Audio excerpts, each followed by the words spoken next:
Hello everyone, welcome to online studies. पिछले class में हमने पढ़ा था व्हीटस्टोन सेतु का सिद्धांत। व्हीटस्टोन सेतु का सिद्धांत में क्या होता है, हम लोग किसी भी चालक का आंतरिक प्रतिरोध ज्ञात कर सकते हैं, ठीक है।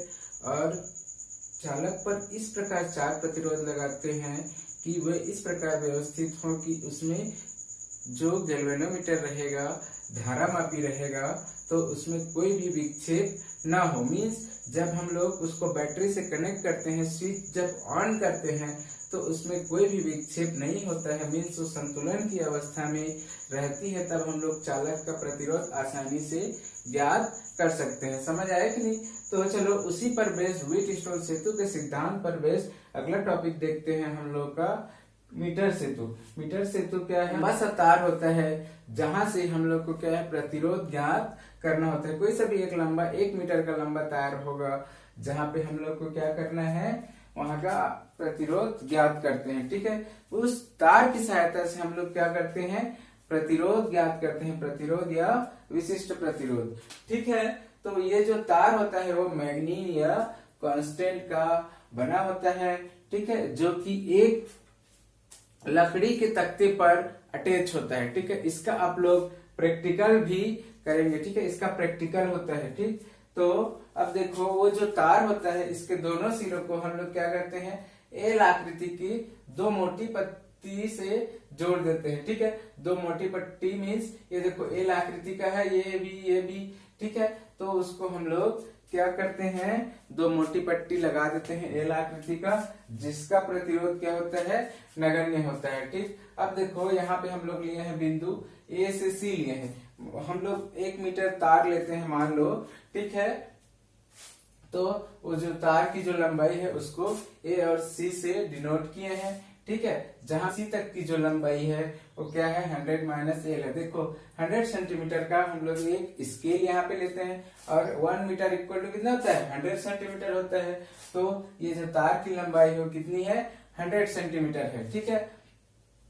अब इसको हम लोग बिंदु ए को एम से एक क्या करते हैं, एल आकृति का एक मोटा तख्ता पट्टी लेते हैं, ठीक है। और सी से बिंदु वाई पर एक मोटा तख्ता पट्टी यहाँ भी लेते हैं, ठीक है। अब देखो यहाँ पर एन से एन के बीच एक रेजिस्टेंस बॉक्स लगा दे, ठीक है। और यहाँ पे एक एक्स और वाई के बीच में एक क्या लगा देते हैं, एक प्रतिरोध S लगा देते हैं, जहां पे हम लोग को S ज्ञात करना है। मीन्स वही प्रतिरोध हम लोग को ज्ञात करना है, ठीक है। अब देखो इसमें अब विद्युत परिपथ तैयार करते हैं, ठीक है। तो B और D के बीच एक धारामापी G लगा देते हैं, ठीक है। B और D के बीच क्या लगा देते हैं, एक धारामापी G लगा देते हैं, ठीक है। और M और N पर रेजिस्टेंस बॉक्स लगा देते हैं और X और Y पर क्या लगा देते हैं, रेजिस्टेंस लगा देते हैं, जिसका हम लोग को क्या करना है, प्रतिरोध ज्ञात करते हैं, ठीक है।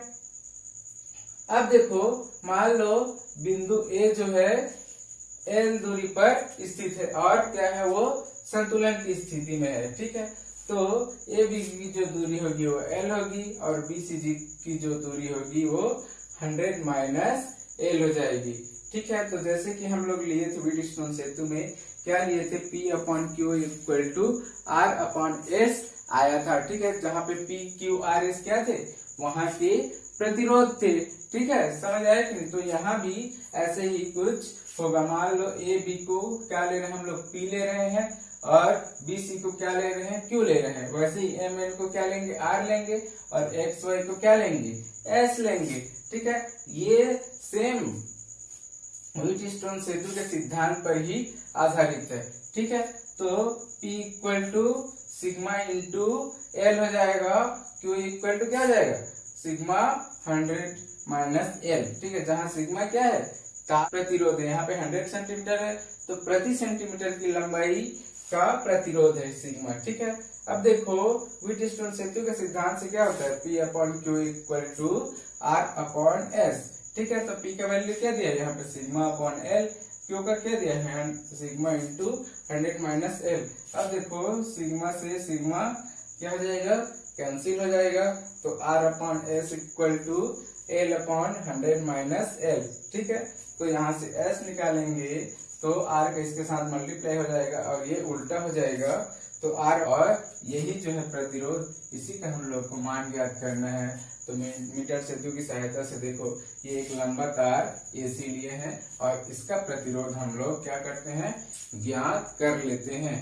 ठीक है, इसका प्रैक्टिकल आप लोग करेंगे। ठीक है, अब देखते हैं पोटेंशियोमीटर मीन्स विभवमापी। ठीक, विभवमापी क्या होता है? A device which measures potential, means यह होता है कि यह एक ऐसा यंत्र है जिसकी सहायता से हम लोग विभवांतर ज्ञात कर सकते हैं, और वो भी एकदम शुद्ध। और किससे अच्छा? Volt meter. यहाँ पे पोटेंशियोमीटर से हम लोग उससे अच्छा शुद्ध एक्यूरेट वैल्यू हम लोग यहाँ से निकाल सकते हैं पोटेंशियोमीटर। ठीक है, समझ आया कि नहीं? अब देखो पोटेंशियोमीटर का उपयोग कैसे करते हैं, ये की तुलना करने के लिए इसका उपयोग क्या क्या होता है? सेल का विद्युत वाहक बल, दो सेलों का विद्युत वाहक बल की तुलना, और किसी भी सेल का आंतरिक प्रतिरोध ज्ञात करने में इसका उपयोग होता है। किसका? विभवमापी का। ठीक है, तो चलो यहाँ पे इसका चित्र देखते हैं। ठीक, चित्र क्या होगा?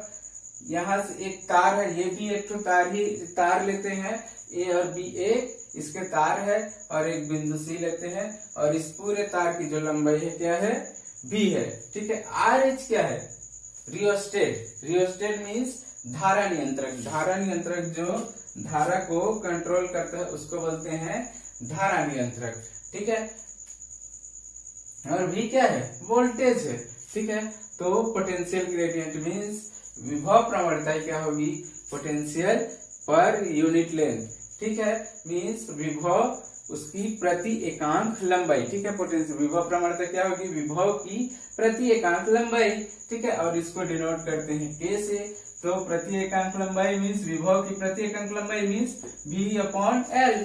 ठीक है, तो V विभव V का VAC क्या हो जाएगा? यहाँ से VAC हो जाएगा V/L इंटू X। ठीक है, इसको मान लो X लिए हैं, यहाँ से यहाँ तक की जो दूरी है इसको X लिए हैं, तो V/L इंटू X। ठीक है, तो K इक्वल टू क्या है? V/L। ठीक है, तो V/L के जगह क्या रखेंगे? K रखेंगे, KX हो गया। ठीक है, और देखो इसके लिए एक कंडीशन है कि this can be applied only wire has uniform cross section. Use करते हैं ये वाला जो है पोटेंशियल जो ग्रेडियंट है विभव प्रवणता, इसके लिए तार जो है एकदम सीधा होना चाहिए। ठीक है, समझ आया कि नहीं? अब देखो इसकी सहायता से हम लोग क्या करते हैं? किसी सेल का विद्युत वाहक बल निकालते हैं। ठीक है, और दो सेल का विद्युत वाहक बल की तुलना करते हैं। ठीक है, चलो देखते हैं। अब देखो यहाँ पे एक वायर लेते हैं AB, यहाँ पे भी लिए हैं AB। ठीक है, और एक बिंदु C लेते हैं, और इस तार की जो लंबाई है वो क्या है? L है। यहाँ पे विभव V है। ठीक है, अब यहाँ से बिंदु A से X और Y एक क्या लेते हैं? सेल लेते हैं, जहाँ पे E क्या है? E एक बैटरी है। ठीक है, और R इसका क्या है? आंतरिक प्रतिरोध है। ठीक, समझ आया कि नहीं?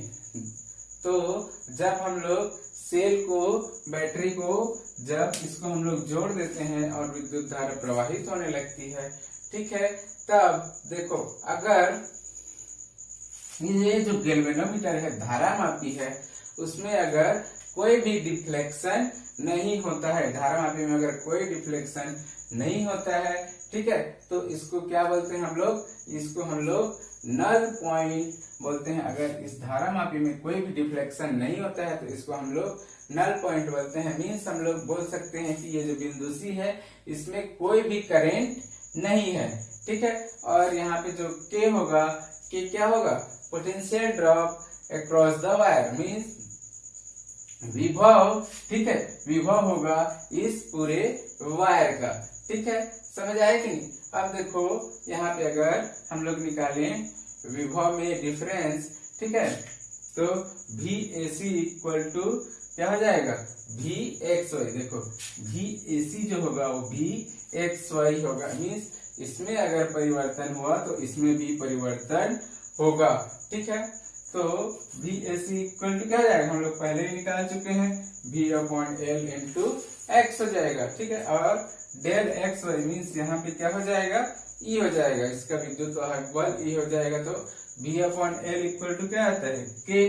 ठीक है, V upon l equal to k, तो kx हो जाएगा। ठीक है, अगर प्रैक्टिकली हम लोग देखें से टाइप से रहता है। ठीक है, अब देखते हैं दो सेलों का विद्युत वाहक बल की तुलना करना। ठीक है, दो सेल हम लोग लगा देते हैं। यहाँ पे क्या लगाए थे, एक सेल लगाए थे, अब यहाँ पे दो सेल लगा देंगे। ठीक है, तो चलो देखो, यहाँ पे विभव B है और एक लंबा वायर AB है।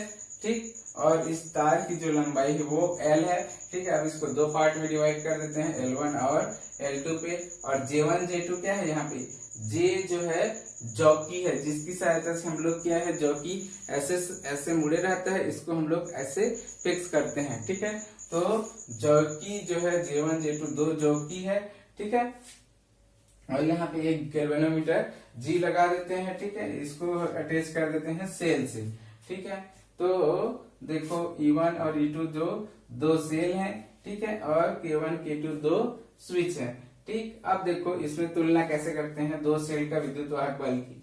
जब K1 को बंद कर देते हैं, मीन्स स्विच K1 को जब हम लोग बंद करेंगे तो K2 जो है, और K2 को जब चालू रखेंगे, K1 को जब बंद करेंगे और K2 को जब चालू रखेंगे, तो ये जो गैल्वेनोमीटर G है, ठीक है, उसमें कोई भी अगर डिफ्लेक्शन नहीं होता है, ठीक है, तो क्या लेंगे, यहाँ लंबाई L1 पर कोई भी डिफ्लेक्शन नहीं होता है, तो क्या हो जाएगा, V upon l into L1 equal to क्या होगा, E1। ठीक है, मीन्स अगर इसमें कोई भी डिफ्लेक्शन नहीं होता है तब के केस में क्या आएगा, V अपॉन एल इंटू क्या हो जाएगा L1, क्योंकि L1 के लिए ले रहे हैं, K1 को बंद कर रहे हैं, K2 को ले रहे हैं, और अगर L1 की लंबाई पर कोई भी डिफ्लेक्शन नहीं होता है, ठीक है, तो V upon l into L1 equal to क्या हो जाएगा, E1 हो जाएगा। ठीक, E1 को ले रहे हैं तो ठीक है, वैसे ही जब हम लोग K2 को बंद करते हैं, स्विच K2 को बंद करते हैं,